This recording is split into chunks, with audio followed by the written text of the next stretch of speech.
So Maxine, great to have you here, and St. Peter's are doing such a wonderful job.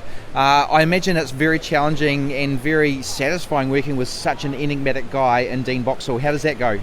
Yeah, it's we're Tweedledum and Tweedledee, I think, or each other's yin and each other's yang. I've actually known Dean for a long time. I used to swim with Bowley when I was doing triathlon, so I would often hear him. I could hear him across the pool. But yeah, I think the ultimate thing that lets us work really well together is we're each other's ultimate teammate. We'll always back each other. And our ethos and what we believe and that we have to get from the kids is identical. We're just different outwardly personalities about it. So yeah, we're like each other's best mate. We're in each other's pocket, but we never irritate each other. So yeah, we're very lucky. Our relationships are very good. So having a great relationship is really important. But what are the role and responsibility kind of boundaries, I guess? Yeah, how do you actually operate in your program? Yeah, a lot of people probably wonder that. It's probably seems from the outside different. I think. Look, we do. I take our school kids group, so I get there early because one of the big things with Dean is he needs rest. His fatigue was a big thing that we worked out with him is no good. So I'll take the morning role. So our kids train a bit different in the morning, and then I jump in and we're together with the senior guys as soon as they come in. So we're basically always together. We're very rarely segregated or separated off. With things like camps, I do all the organising of that.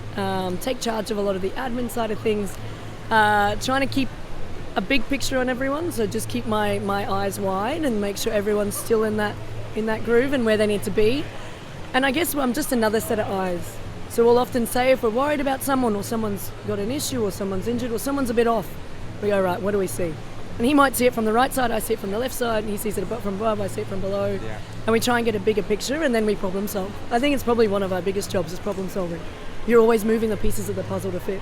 So yeah, I think that's the easiest one is he's very much the leader, but then I'm like the shuffler at the back. He's like the front of the ship and I'm the motor at the back, I think.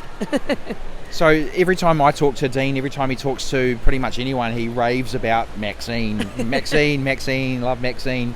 Is it because of that great relationship? Is it because that you complement each other so much, or is there something more to it than that? I think that's the ultimate key. I think, we really value our relationship with our kids and keeping our relationship with our kids, and then between the two of us, our relationship's so strong.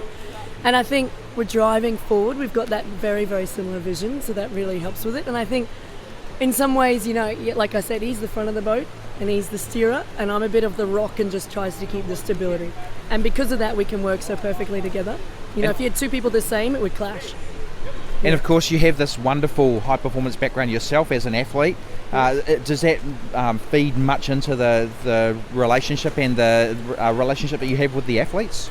Yeah, I think it definitely does. I was very fortunate to be an athlete. I always say you're very lucky to be able to do sport because it really should be a hobby.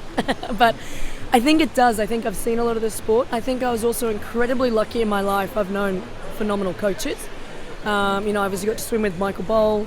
My first coach I ever had, she's sadly passed away now, but it was in America. I grew up as a kid in America, and she just taught me the ethos of hard work, keeping your head down and hard work. So it's always stayed with me. And then I was very lucky to know a guy, Tim Kerrison, who's obviously probably the person I look up to the most. He's over there with cycling, and I got to know that sport through my triathlon days. So I've always loved high performance sport. I think I'm hugely passionate about it, and that's what we both have in common is the passion for it.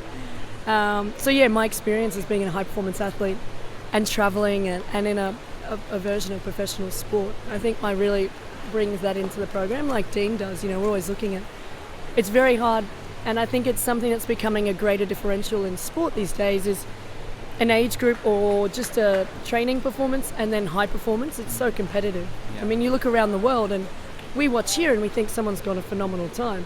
Well, guess what? Someone in America's just gone better. Yeah. So it's a constantly evolving, but high performance is really hard because it's a dedication, it's a commitment, and it's a version of a job. So there's a lot of aspects that play into the fold. So yeah, I think I've got that, I guess. Well, congratulations on such a hugely successful program. Long may it continue. Yeah. And he's looking forward to Tokyo, right? Yeah, cheers, thank you, and good luck to all the Aussies in Tokyo. Bring it on, I say. Yeah. Thank you.